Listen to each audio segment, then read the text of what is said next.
ఇలాంటి భర్తని పొందినందుకు నేనెంతో అదృష్టం చేసుకున్నాను అనుకున్నాను. నీకు తెలుసు కదా.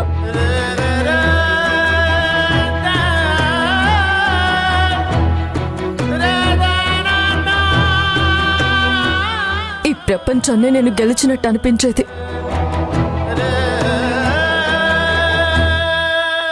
ఆ రోజు నిఖిల డాక్టర్ అవ్వడానికి దానికి డబ్బులు అరేంజ్ చేయాలని నేను ఆలోచిస్తుంటే ఆయన ఏమన్నారు, నీ చెల్లెల్ని డాక్టర్ని చేయడం నా బాధ్యత అని చెప్పారు. భార్య చెల్లెల్ని తన చెల్లెలిగా అనుకునే వ్యక్తులు ఎవరుంటారు ఈ రోజుల్లో? ఆ రోజు నేను చాలా సంతోషపడ్డాను. అంతేకాదమ్మా, పెళ్ళైన మొదటి రోజే ఈయన ఇంటి మనిషి అయిపోయాడని చెప్పావు కదా నువ్వు. ఇంత మంచి వ్యక్తి ఎందుకు నిజం దాచి మనసుని బాధ పెట్టాడో నాకు అర్థం అవడం లేదు. దీనికి సమాధానం ఈయనే చెప్పాలి. చెప్పండి.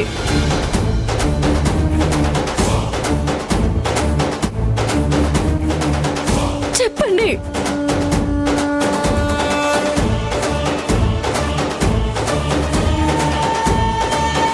లక్ష్మి, ప్లీజ్ లక్ష్మి, ఈ ఒక్కసారికి ఛాన్స్ ఇవ్వండి.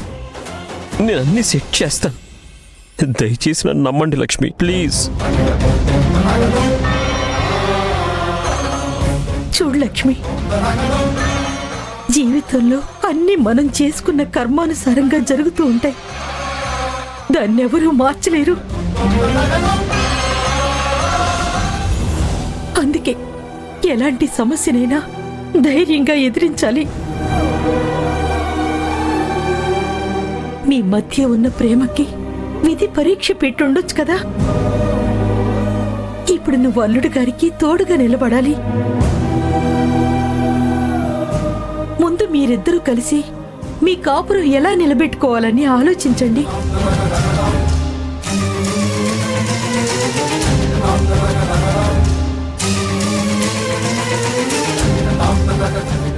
నేను ఆలోచించే ఒక నిర్ణయానికి వచ్చానమ్మా.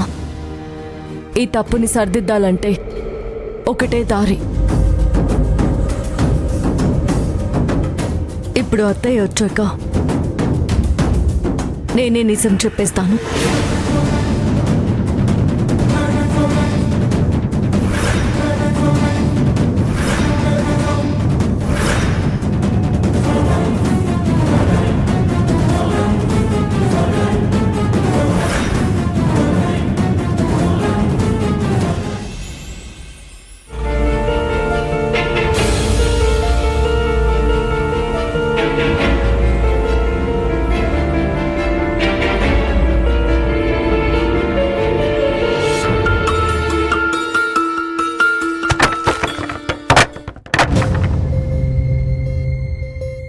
అరే, ఇంట్లో ఎవరూ లేరు కదా, ఏంటా సౌండ్స్?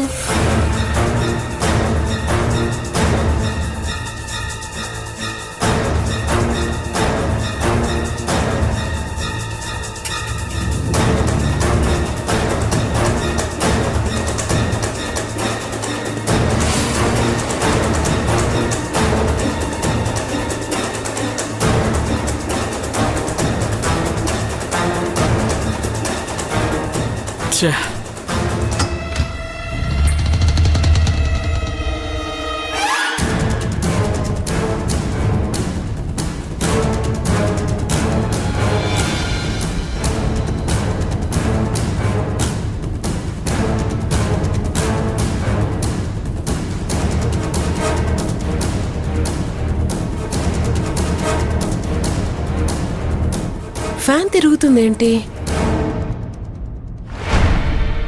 ఓహో, ఇంతకు ముందు ఆన్ చేసి ఆఫ్ చేయడం మర్చిపోయినట్టున్నాను.